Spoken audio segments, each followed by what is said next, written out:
What's up, you guys? Welcome back to my channel.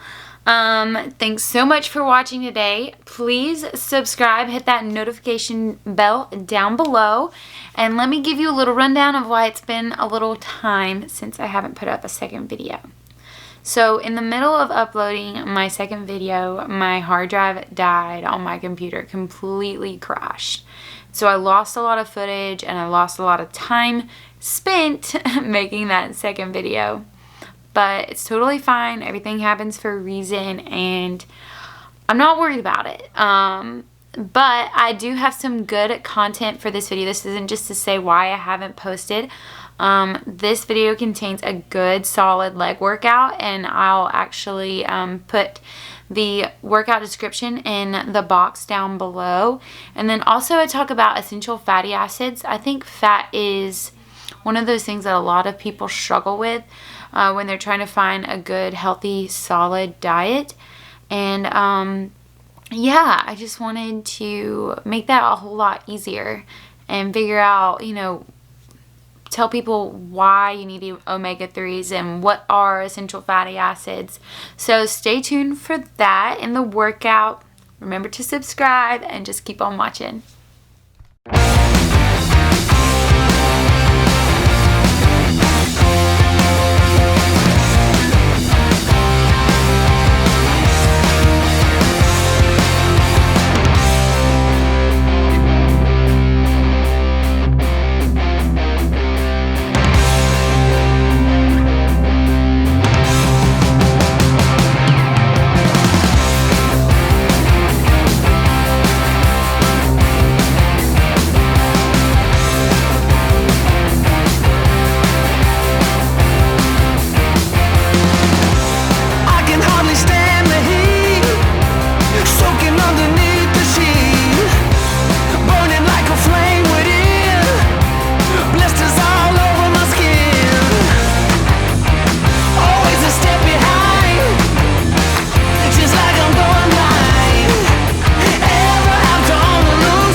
Hey you guys, so this is going to be the last part of this video, but I just wanted to do an educational thing on fats. So as a big workout junkie, as a big health junkie, as an upcoming dietitian, I see a lot of people afraid of fat. And then if they're not afraid of fat, then they're consuming a obsessive amount, or they're consuming the wrong types of fat. So I wanted to take time today to just focus on one, because it's a huge topic. There's tons of different fats out there. There's unsaturated, saturated, mono, poly. So we're just going to do a little clip it today. Just let me know if you like this, and I'll do more of things like this. But first we're going to just talk about fat in general. Alright, so like I was saying, fats are an essential part of health. We need them to survive and for our body to function properly. There's a lot of parts of our body that are made of fat. So don't be afraid of eating it. You do need it.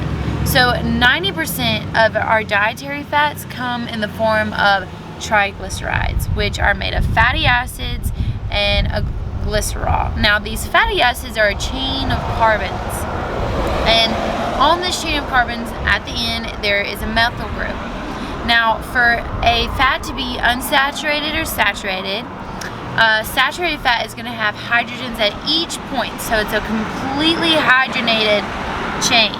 Now an unsaturated fat, there's going to be some hydrogens missing, and this means that there's going to be a few double bonds, and this makes a unsaturated fat. Now if there's only one double bond, that's a monounsaturated fat, and if there's more than one double bond, that's a polyunsaturated fat. Now today we're going to just focus on polyunsaturated fats, and in particular we're going to focus on omega-3s and omega-6s. Now, the difference between an omega-3 and omega-6 is where the double bonds are in the fatty acid chain. Now, in omega-3, the first double bond is 3 carbons away from the end. And then in omega-6, the first double bond is 6 carbons away from the end. So you count backwards. So that's how you have your omega-3 and omega-6, and they are important for your cell membranes. They're precursors to many other substances. They regulate blood pressure. They've been shown for help in inflammatory response, and there's also evidence of protection against cancer as well as heart disease, but there's lots and lots of studies on that, and that can be a whole nother topic. But the human body is capable of making a lot of the things that we eat. It's a very, very smart body. But there are essential fatty acids that our body cannot make, just like there are proteins that our body needs that we can't make. And this is linoleic acid, which is an omega-6 fatty acid. Sorry, I have a few notes just to make sure I'm saying everything right. And then we have alpha-linolenic acid, which is an omega-3 fatty acid. Now our bodies cannot make these 2 essential fatty acids, and they're essential because they are needed for growth and repair, but they're also precursors to really important fatty acids such as DHA, EPA, and so on and so forth. But your body can only do so much converting. You also still need to eat those fats, so DHA and EPA. Now in the human body, LA and ALA, so omega-3 and omega-6, compete for the same metabolic enzyme in the body. It's enzyme delta-6 desaturase, and it's been suggested that it's important for health to eat a higher amount of omega-3s. Now why is this so? So way back when we were a little bit different in our diets, we had a higher amount of omega-3s and we had less heart disease. Now, come 2019, our diets are higher in omega-6 fatty acids and we have a higher heart disease risk. So it's been shown that a higher consumption of omega-3s versus omega-6 is better for your health overall. Now this is still kind of shaky. This isn't set in stone, so I don't want to say that this won't change, but as of now I would suggest eating a higher amount of omega-3 fatty acids. Now the next question is, where do I even get these omega-3s, these omega-6s? So I'm going to give you a few foods that you can try to incorporate in your diet this week, and I'm going to try to do a few recipes with these foods so that you can get an idea of how you can also do it as well. So first, fatty fish. So there's more fatty fish than just tuna. Think salmon, herring, sardines, mackerel, lake trout. All of those are fatty fish that are high in omega-3s. And this makes it where we have a high amount in our body and it's being forced through the metabolism and being helpful for our membranes, so on, so forth. Next, walnuts. Walnuts are an excellent plant-based source of omega-3s, especially for vegetarians and vegans out there that need these essential fatty acids as well. So if you don't eat fish, go for walnuts. A great way to add walnuts, you can add it to your cereal, add it to your oatmeal, add it to a baked good, put it in your salad. Now, I know that walnuts can somewhat have a bitter taste, but add other flavors to it so they're somewhat masked if you don't like the flavor of walnuts. Next, oils. So replace fats such as butter or margarine with canola oil, soybean oil. These work great for sauteing and stir frying, but they're a lot higher in omega-3s. Also olive oil, but that has a lower heat point. Flaxseed. You can add flaxseed to pancakes, you can get it in a ground form, you can add it to your smoothies. You can do a whole lot with flax. You can even add it to like your taco meat, just toss like a tablespoon in there. That has very little flavor. You can add it to baked goods.